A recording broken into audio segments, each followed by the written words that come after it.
Pareciera que el continente entero todavía no aprende que los funcionarios no son mesías y que la democracia depende de las instituciones. Que un político se reelija pese a tenerlo prohibido por la Constitución no solo debería de encender las alarmas de sus opositores más acérrimos, sino también de sus seguidores más fanáticos. Pastillas de Memoria presenta en esta entrega los aciertos y errores del hombre que representa seguridad por un lado, pero peligro por el otro. Aquel que convirtió a su país en uno de los más seguros de la región a cambio de instaurar un régimen donde solo manda a su gente y criticar a su partido, sale caro.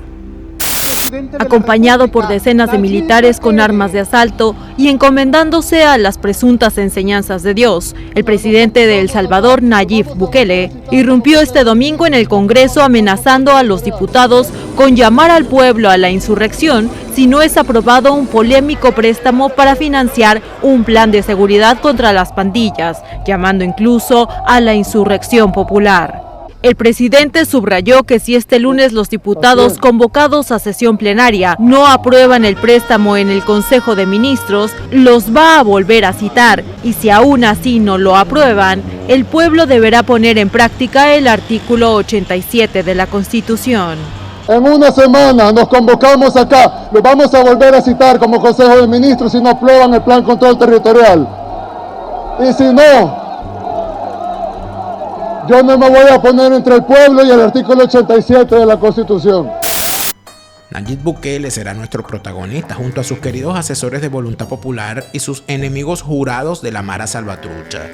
Amárrese los cinturones que vienen amenazas a la oposición, exilio de periodistas, negocios con delincuentes y militarización de la asamblea bajo el mando del hombre que se define como el dictador cool.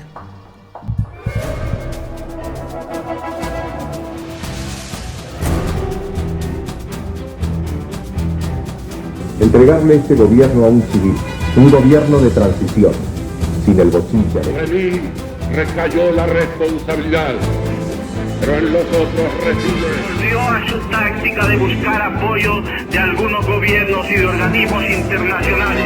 Esos que desaparecieron en la madrugada gloriosa del 23 de enero.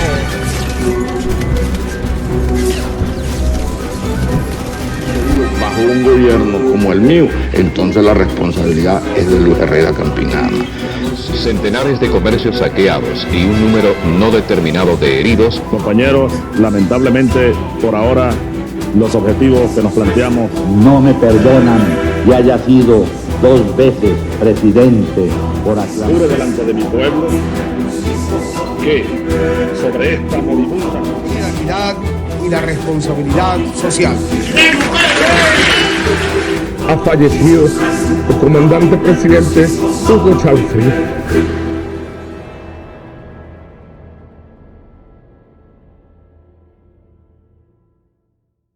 Nayib Bukele llegó a la presidencia de El Salvador el 1 de junio de 2019, luego de una carrera política de media década al servicio y vasallaje de los partidos de izquierda.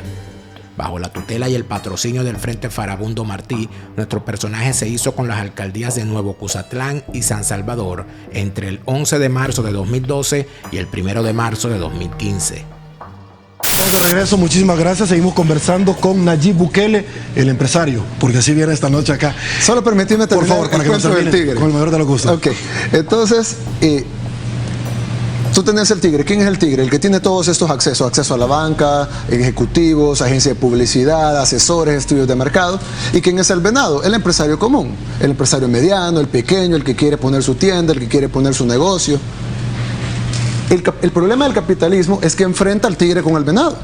Es una competencia en el mismo campo de batalla, pero desigual, porque tiene un tigre contra un venado. El argumento de la derecha es el argumento de la izquierda. El argumento de la derecha era, miren señores, las ganas del venado de convertirse en tigre lo van a hacer luchar duro. Pongamos a los venados a convertir en tigres y vamos a ver muchos venados convirtiéndose en tigres en el futuro. Por supuesto que con un poco de sentido común sabemos que va a ser una masacre de venados, pero digamos que puede ser válido el argumento de la derecha. ¿Qué es lo que sucede ahora? ¿Qué es lo que sucede en el país, perdón? No solo es tigre contra venado, como sucede en todas las sociedades de libre mercado, sino que además viene el tigre y le pide al gobierno que le amarren las patas al venado. El Diario de Hoy y la prensa gráfica ya lo señalaban en ese entonces de estar presuntamente vinculado a granjas de troles digitales al servicio de su partido. Adicionalmente, la oposición lo criticaba por financiar sus labores de gobierno local con la polémica Alianza Bolivariana para las Américas del chavismo o con la corrupta Petróleos de Venezuela, controlada por Hugo Chávez. El tigre feliz, y el tigre toda la vida defendió ese sistema. Pero de repente viene un león de afuera, de Venezuela, más fuerte que el tigre.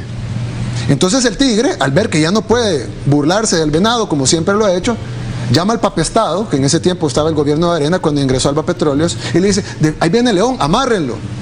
Viene el gobierno, trata de amarrarlo, porque cuando trató de entrar Alba Petróleos se le pusieron muchísimas trabas. Trata de amarrar al león para que el tigre siga dominando, pero el león es fuerte y se suelta de los amarres, a diferencia de los pobres venaditos que no se pueden soltar.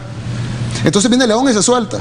Entonces el tigre, no, se solté el león, ¿qué hago? Ya no me puedo defender. Y eso es lo que está pasando ahorita con la NEP. Entonces toda esta histeria de que Alba, esta fobia, esta ida a presentar denuncias, que Alba se va a aprovechar del país, que Alba nos está sacando del negocio, es simplemente el tigre asustado porque ya no le gustan las reglas del juego.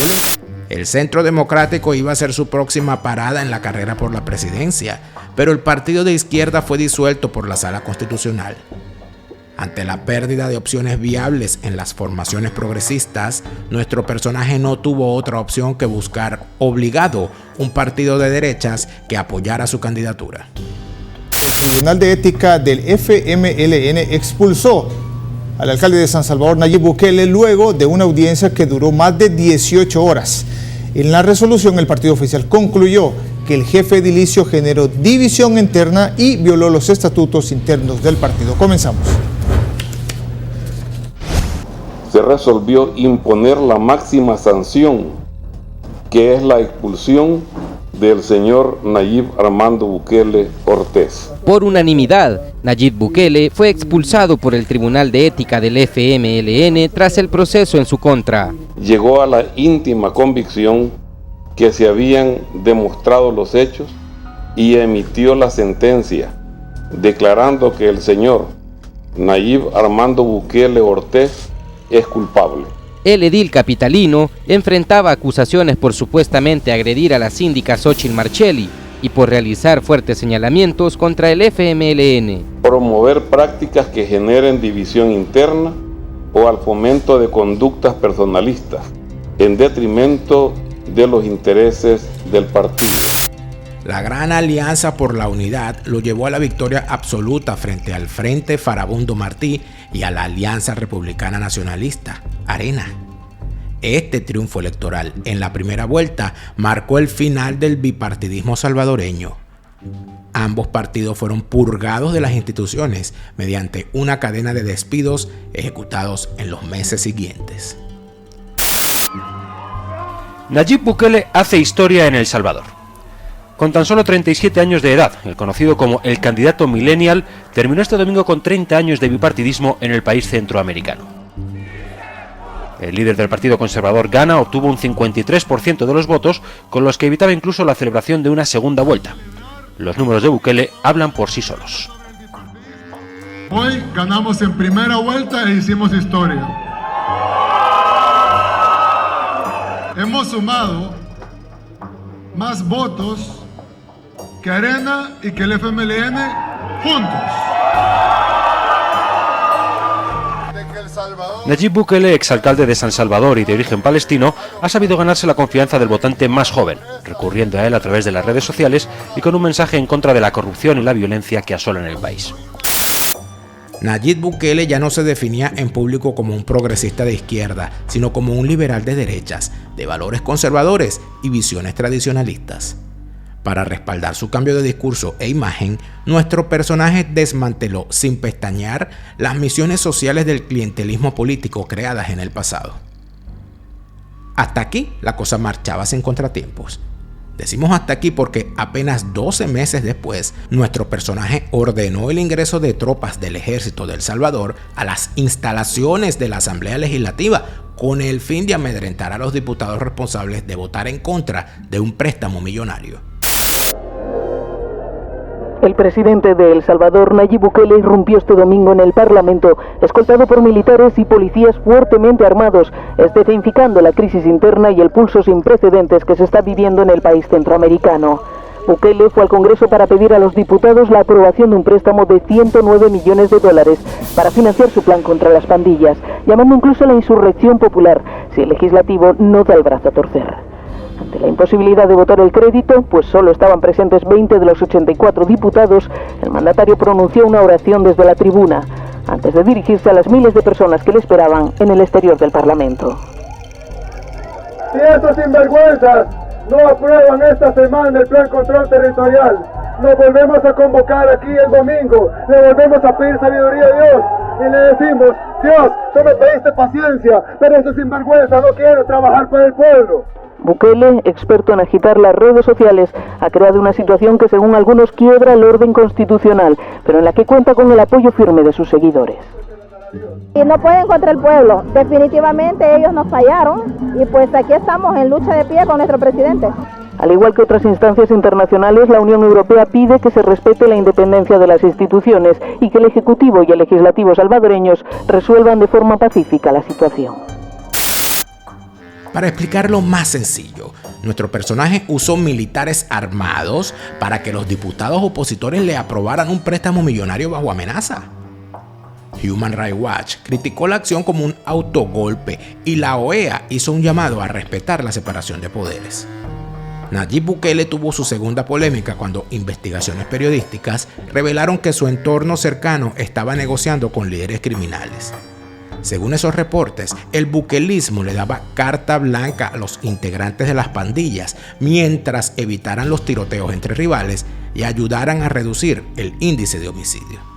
En 2023, y siendo todavía presidente de El Salvador, Nayib Bukele aceptó entrar en negociaciones secretas con un intermediario del cártel Jalisco Nueva Generación, uno de los más poderosos de México, y ofrecerle $1 millón para que le ayudara a recapturar a uno de los más importantes jefes mareros o pandilleros del país centroamericano. La revelación fue hecha este viernes por el periódico digital salvadoreño El Faro, uno de los principales medios de comunicación de El Salvador. El Faro publicó que el gobierno de Bukele, que inició en junio de 2019, conspiró con el líder pandillero para recapturar por intermedio de un cártel mexicano al salvadoreño Hermer Canales Rivera, alias Krupp, uno de los jerarcas nacionales de la Mara Salvatrucha. Canales fue liberado en secreto por el gobierno salvadoreño en noviembre de 2021, como parte de los acuerdos que Bukele pactó con la Mara Salvatrucha 13 y las 2 de M18, precisó El Faro. Cuando Canales fue liberado, el veterano pandillero de la MS-13 estaba condenado a 40 años de... Evidentemente, ni la tregua ni el pacto prosperaron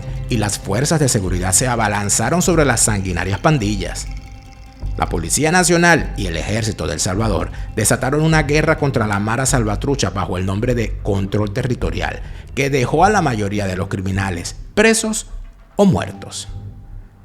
Adicionalmente, los pandilleros fueron designados como terroristas y las prisiones donde reinaba la anarquía fueron convertidas en centros de máxima seguridad. Estados Unidos y la Unión Europea mostraron preocupación ante la dureza con la que eran tratados los criminales, pero el trabajo ya estaba hecho. El país estaba libre de delincuentes. Bueno, vamos a comenzar con la información internacional. Lo veíamos en el informe, la política que va a implementar Bukele continúa con su plan carcelario. Sí, uno de los presidentes quizás de mayor renombre del continente latinoamericano y una política particularmente contra las pandillas que no da tregua. Todo parece indicar que la tarea está inconclusa y que los militares deben seguir aplicando lo que en su momento denominaron Plan de Control Territorial, arropado por el régimen de excepción que debe ser prorrogado la semana próxima para eliminar a maleantes y homicidas aún existentes. Gracias a la reducción de homicidios y a la eliminación de las pandillas, nuestro personaje logró que los ciudadanos prefirieran el autoritarismo a la democracia. Para muestra, el índice de popularidad de 90% que Nayib Bukele mantiene con discursos antiimperialistas bastante similares a los de Nicolás Maduro.